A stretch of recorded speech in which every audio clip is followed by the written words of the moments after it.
दोस्तों, क्या हालचाल। उम्मीद करते हैं भाई आप लोग अच्छे होंगे, बढ़िया होंगे। दोस्तों, इंसानों को हमेशा से ही गोरिल्ला का भाई कहा जाता है, क्योंकि भाई देखिए ऐसा माना जाता है कि हम उनसे ही भाई आगे चल के इंसान बने हैं। लेकिन आज उनका रहन सहन, खान पान, हर एक चीज कई गुना ज्यादा अलग है। और इसलिए आज हम आपको गोरिल्ला के बारे में बहुत ही ज्यादा अद्भुत बातें बताएंगे और उनके जीवन के बारे में, उनकी लाइफस्टाइल के बारे में ऐसी ऐसी बातें बताएंगे जो आपको भी नहीं पता होगी। हम आपको बताएंगे कैसे वो मेटिंग करते हैं, कैसे महिलाओं को इम्प्रेस करते हैं, उसके बाद क्या होता है। तो ये जानने के लिए दोस्तों एंड तक हमारे संग बने रहें। और चैनल पर नए हैं तो प्लीज चैनल को सब्सक्राइब करके बेल आइकन प्रेस करें, जिससे आपसे कोई भी वीडियो मिस ना हो। दोस्तों, जैसे लड़की पटाने के लिए भाई हमें मेहनत करनी पड़ती है ना, बिल्कुल वैसे ही गोरिल्ला को भी काफी ज्यादा मेहनत करनी होती है। आपने देखा होगा कि नर गोरिल्ला इतनी तेज भाई अपना सीना पीटते हैं कि इसकी आवाज 1 किलोमीटर तक सुनी जा सकती है।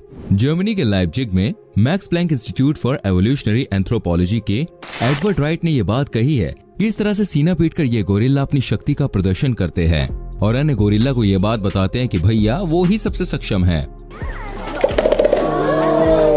और वो मादाओं को आकर्षित करने की कोशिश करते हैं।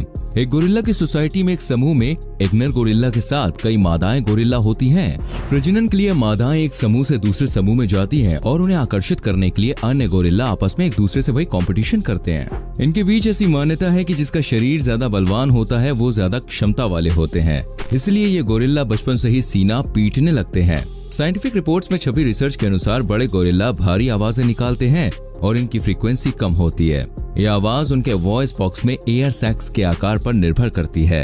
अलग अलग गोरिल्ला अलग अलग समय के लिए अलग आवाज निकालते हैं, यानी इसके आधार पर इनकी पहचान भी की जा सकती है।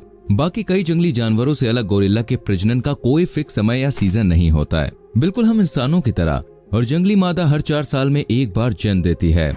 गोरिल्ला का गर्भकाल लगभग 8.5 महीने का होता है और वो आमतौर पर एक ही संतान को जन्म देती है, शायद ही कभी जुड़वा बच्चों को दे। और ऐसा देखिए इसलिए होता है क्योंकि एक बार बच्चा देने के बाद 4 साल तक रुकना पड़ता है, जिसके बाद ही महिला फिर बच्चे देने के लिए तैयार होती है।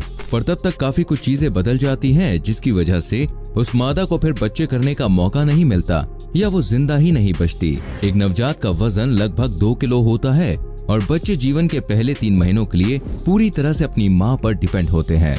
इस दौरान माँ अपने बच्चों को गोद में लेकर चलती है। रात में बच्चा कम से कम 2.5 साल की उम्र तक माँ के साथ उसी के घर में सोता है और दिन के दौरान जब वो घूमता है तो उसकी पीठ पर सवारी करता है। मादा गोरिल्ला 10 साल की उम्र में प्रजनन योग्य हो जाती है और दूसरे समूह में शामिल हो जाती है या फिर एक ही सिल्वर बैक के साथ रहती है। ये समूह के भीतर इनब्रीडिंग को रोकता है, जिससे मजबूत बच्चे होने के चांसेस बहुत ज्यादा बढ़ जाते हैं और सर्वाइवल के चांस बढ़ जाते हैं। वहीं नर जो होता है वो 9 साल की उम्र में महिलाओं की तुलना में थोड़ा पहले सेक्सुअलिटी मैच्योरिटी प्राप्त करता है, लेकिन वो 12 से 15 साल की उम्र में ही प्रजनन करना शुरू कर देते हैं, जब वो शारीरिक रूप से मैच्योर हो जाते हैं। इस समय वो अपना परिवार समूह शुरू करने के लिए महिलाओं को इकट्ठा करते हैं और उस परिवार समूह को छोड़ देते हैं जिसमें वो पैदा हुए थे। यहाँ पर महिलाओं को इकट्ठा करने के लिए उनके शारीरिक बल का उपयोग भी किया जाता है और कई बार दूसरे गोरिल्ला से भी कंपटीशन करना पड़ता है। युवा पुरुष एक अन्य स्थिर समूह पर आक्रमण करता है और इस समूह की महिलाओं का अपहरण करने का प्रयास करता है। इस आक्रामकता के दौरान कभी कभी शिशुओं की मौत हो जाती है और अगर पुरुष ऐसा नहीं करता तो अपने जन्म समूह में वापस रहता है तो वो सेकंड सिल्वर बैक बन जाता है। वो समूह की महिलाओं के साथ संभोग करता है और जब उसके पिता की उम्र या मृत्यु हो जाती है तो वह नेतृत्व की बागडोर संभाल लेता है। जब एक सिल्वर बैक स्वाभाविक रूप से मर जाता है या दुर्घटना, बीमारी या शिकारियों द्वारा मारा जाता है तो परिवार समूह अलग हो सकता है या किसी दूसरे ग्रुप के सिल्वर बैक पुरुष को अपना नेता भी बना सकता है।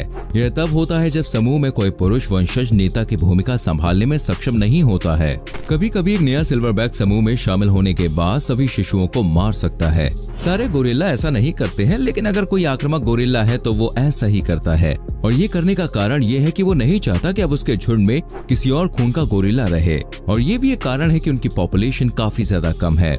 नवीनतम गोरिल्ला जानकारी के अनुसार फिलहाल पूरी दुनिया में 1060 अडल्ट पर्वतीय गोरिल्ला हैं और इसमें हमारा भी हाथ है, क्योंकि हमने उनके हैबिटेट को तोड़ दिया है, जिसकी वजह से उनके पास रहने के लिए कम जगह बची है और इसी चक्कर में इनकी पॉपुलेशन इतनी ज्यादा कम हो गई है। लेकिन अब हमारी वजह से ही इनकी पॉपुलेशन फिर से बढ़ रही है। एक तो कई एनिमल प्रोटेक्टर हैं जो इनकी जान बचाने के लिए काम कर रहे हैं और वहीं आजकल लोगों को जानवरों को देखने की बहुत ज्यादा जिज्ञासा होती है।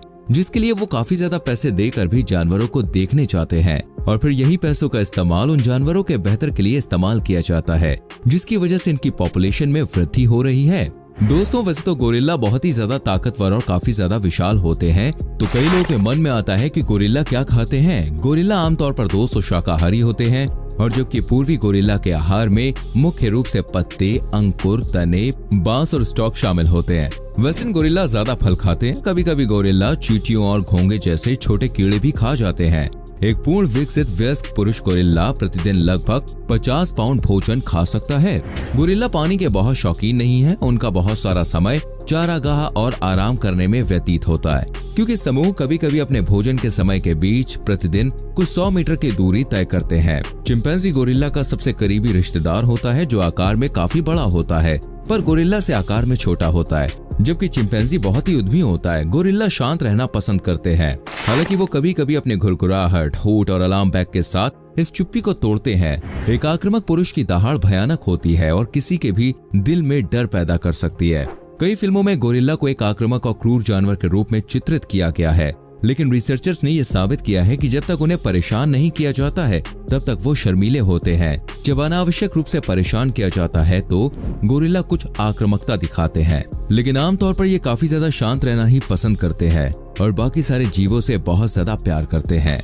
इनको जैसे तोड़ फोड़ करते हुए दिखाया जाता है, ये इन चीजों को अवॉइड करना पसंद करते हैं और इसीलिए ही गोरिल्ला को जेंटल जायंट कहा जाता है। अब गोरिल्ला के बारे में हम आपको बताएंगे दोस्तों कुछ क्विक फैक्ट। गोरिल्ला प्राणी मुख्यतः अफ्रीका में आए हुए महाद्वीप में पाए जाते हैं। आखिर में गोरिल्ला घाना, कांगा, कैमरून के घने जंगलों में देखने को मिलते हैं।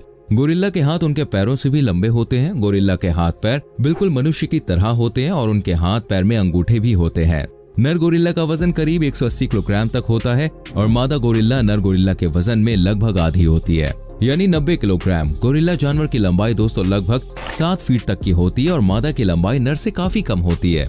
गोरिल्ला के डीएनए मनुष्य से 98 से 99% तक मैच करते हैं। गोरिल्ला को भी बिल्कुल मनुष्यों की तरह 32 दांत और 2 कान मिले हैं। आपको जान के हैरानी होगी, गोरिल्ला अपनी 4 उंगलियों पर भी चल सकते हैं और उसे कहते हैं नेकल वॉक। गोरिल्ला अपने पैरों पर सीधा भी खड़ा हो सकता है और ऐसे में ये काफी ज्यादा बड़े लगते हैं, बिल्कुल किसी मॉन्स्टर की तरह।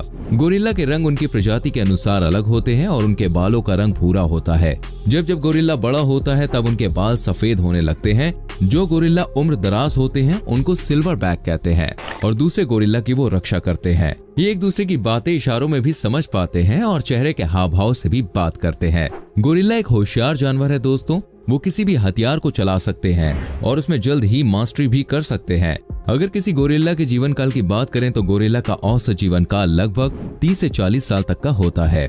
आमतौर पर गोरिल्ला की प्रजाति विलुप्त श्रेणी में आती है, क्योंकि गोरिल्ला का शिकार मनुष्य करते थे। हालांकि अब नहीं होता, पर मनुष्यों को छोड़कर तेंदुए भी इनका शिकार करते हैं।